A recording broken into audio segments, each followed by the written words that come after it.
जानकारी देने के लिए। और दिल्ली ब्लास्ट से जुड़ी एक और बड़ी अपडेट सामने आ चुकी है। आरोपी मुजम्मिल से पूछताछ में एक और बड़ा खुलासा हुआ। खुलासा यह हुआ कि 26 जनवरी को लाल किला को टारगेट करने की इनकी प्लानिंग थी। पहले मुजम्मिल और उमर ने लाल किला की पूरी रेकी कर ली। दीपावली पर भी ये भीड़भाड़ वाली जगह ढूंढ रहे थे कि कहां पर धमाका किया जाए जिससे नुकसान पहुंचाया जाए आम लोगों को और भारत की शांति को बाधित किया जाए, शांति को भंग किया जाए। उसमें इन्हें कामयाबी नहीं मिली तो इन्होंने जो इनके हाथ लगा उसी से ये हरकत की। और आरोपी मुजम्मिल से पूछताछ में ये बड़े खुलासे हुए हैं। 26 जनवरी को लाल किले को टारगेट करने की इनकी प्लानिंग थी।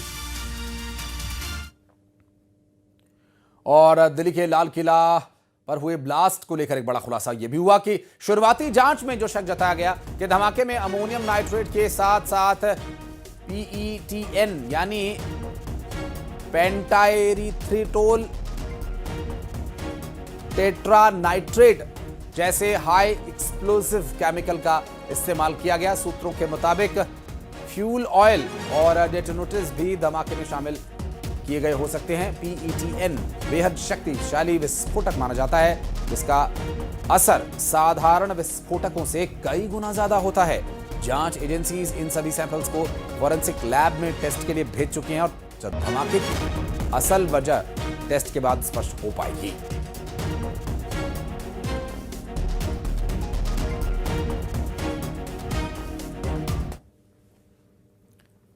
दिल्ली ब्लास्ट ने कई परिवारों को जख्म दिए।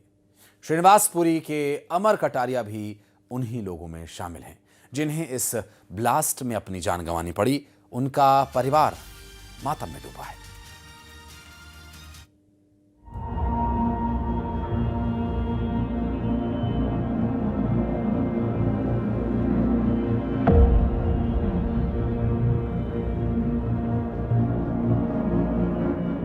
दिल्ली के श्रीनिवासपुरी इलाके के कटारिया परिवार ने एक झटके में अपना सब कुछ खो दिया। देखिए कि शोकाकुल परिवार है, यहाँ पर हर कोई उस दुख में है क्योंकि 34 साल के अमर कटारिया अब हमारे बीच में नहीं है। और तो आप परिवार देख सकते हैं, एक तरफ जो है वो पिता हैं उनके और दूसरी तरफ आप देखें तो घर की महिलाएं हैं जो यहाँ पर आपको नजर आ रही होंगी। जगदीश कटारिया के बेटे अमर कटारिया अब इस दुनिया में नहीं है। उनकी यादें ही बची हैं। पिता बताते हैं कि बेटे से उस शाम डिनर को लेकर बात हुई थी, लेकिन फोन पर हुई वो बात आखिरी बात थी।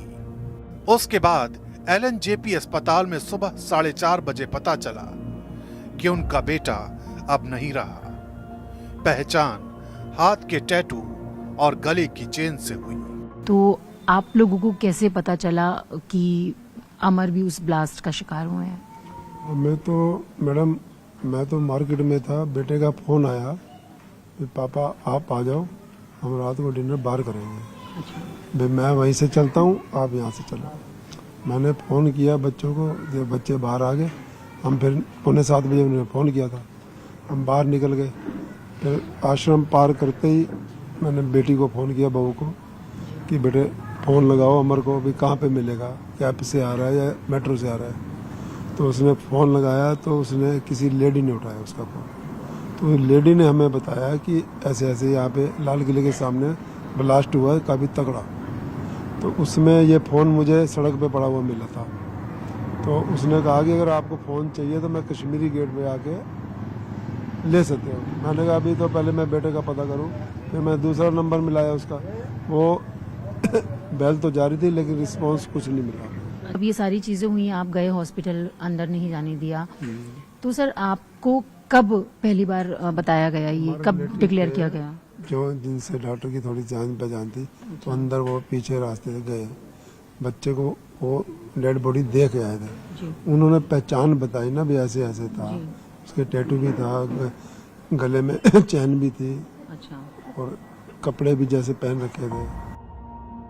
अमर कटारिया की पत्नी और मां का रो रो कर बुरा हाल है। 3 साल का एक बेटा है जो इस बात से अनजान है कि उसके पिता अब कभी वापस नहीं आएंगे। ये जख्म ऐसे हैं कि कोई मरहम लगाने भी आता है तो रो पड़ता है। उनकी जो मदर हैं भारती कटारिया, वो भी हैं, उनसे भी मैं बात करने की कोशिश करूंगी। हालांकि मौका ऐसा नहीं है और क्या ही मैं बात करूं उनसे। बट आंटी, आप बिल्कुल, आंटी आप परेशान ना हो, आप मुझे बताएं कि आप गई थी? नहीं बता पाऊंगी। मेरा जिगर का टुकड़ा चला गया तो क्या बताऊं मैं। बिल्कुल आंटी, बिल्कुल आप परेशान ना हो। मैं समझ रही हूँ आपकी बात। आप देख सकते हैं कि वो तो बात करने की भी कंडीशन में नहीं है, बहुत ज्यादा। दिल्ली ड्रग ट्रेडर्स एसोसिएशन के जनरल सेक्रेटरी आशीष ग्रोवर कहते हैं, अमर सिर्फ एक दोस्त नहीं, एक अच्छे इंसान थे। वो हादसे के वक्त चांदनी चौक में थे। ब्लास्ट इतना तेज था, लगा कि जमीन हिल गई। तो इस ब्लास्ट की इंटेंसिटी कितनी थी, कितनी तेज आवाज आप लोगों को महसूस हुई वहां पर? उसमें कई, जैसे हमारे साथ एक मार्केट है, उसमें छतों पे कुछ ऐसे आवाज आई, या टीन वगैरह जैसा था, कुछ सामान पड़ा था गिरा, हल्का सा इस तरह की आवाज आई, कंपाहट हुई जिसमें। तो एक बार डर हुआ कि भाई क्या हुआ है। तो ना तो ऐसा लगे कि भूकंप है या कुछ ऐसा, जैसे पता नहीं चलता है। लेकिन बाहर आके जब पता चला और जब लोकेशन पे पहुंचे, जगह पे पहुंचे, तो बहुत भयानक था। और उस टाइम जो फिर मैंने कुछ प्रैक्टिकल खुद देखा और एक बार देख के मैं भी पीछे हटा। बॉडी रोड पे पड़ी थी और कुछ लोग भाग रहे थे। पुलिस वाले भी पहुंच गए क्योंकि सामने पुलिस चौकी है, और जो लोकल वहां पे लोग थे, रश काफी था, जो मदद कर सकते थे जिसने की। और काफी भयानक एक दृश्य था। उन्होंने फादर के साथ और अपनी फैमिली के साथ एक डिनर पे जाना था कहीं, क्योंकि उनके फादर मंडे को उनका ऑफ होता है, जो मेरे को पता चला। तो वो लोग निकले, तो बाई चांस कल उनका हादसा हुआ, प्रभु को प्यारे हो गए। तो बाद में जाके हम लोग ने कांटेक्ट किया, तो हॉस्पिटल से बॉडी मिली हमारे को, और तब तक कहीं से टेलीफोन वगैरह आया और हुआ। और आज भी मैं सुबह उनका कमीशन हो चुका है। He was very young chap, और उनको बाइकिंग का बहुत शौक था, मोटर बाइक वगैरह जैसे चलाते हैं। अभी 34 साल मात्र थे, और 4 साल पहले उनकी मैरिज हुई है। 3 साल का उनका एक बेटा है। अब श्रीनिवासपुरी की वो गलियां खामोश हैं जहां कभी अमर की हंसी गूंजती थी।